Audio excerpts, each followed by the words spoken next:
Ankehitriny kosa ary dia fanontaniana no mipetraka inona no mahasamihafa ny komiza amin'ireo fikambanana ara-barotra hafa, inona ihany koa ny sehatra tokony ho asaraina ho an'ireo mpandraharaha malagasy amin'ny sehatry ny varotra raha toa ka tiana ny ahitam-bokatra tsara mahakasika izay eo amin'ny sehatry ny komiza izay. Mitondra ny valin'ireo fanontaniana ireo moa ny tale jeneralin'ny varotra ivelany eo anivon'ny ministeran'ny varotra sy ny fanjifana.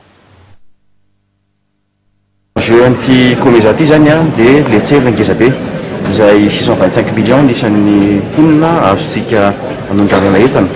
Ny resaka entana moa zany dia efa ravy resaka taxe d'importation, zany hoe io ngezany nalehiben'io tsena io amin'izao fotoana izao dia 22 milliards de dollars, ary raha ny tombatomban'ny économiste dia any amin'ny 65 milliards de dollars io tsena io amin'izao fotoana izao. Zany hoe misy tsena ngeza be zany ahafahan'ny Madagasikara manondrana, fa ahoana amin'izay ny ahafahantsika fampiraharaha amin'ireo firenena, amin'ny mpandraharaha amin'ireo firenena ireo mba afaka hivarotra ao anatin'ireo firenena Madagasikara.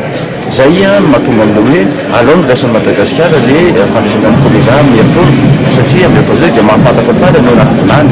Beda be ny mifamezivezy ao anaty komiza io, ary hoe komiza io zany tsy resaka politika fa resaka économie fotsiny. Nandritra teny krizy ireny dia tsy mitratona mihitsy ny komiza fa sokatra foana. Zany hoe tokony zany ny mpandraharaha malagasy hiezaka hanondrana entana vita malagasy, tsy resaka hoe matetiky mera fotsiny fa zavatra vita mihitsy ao anatin'ilay komiza.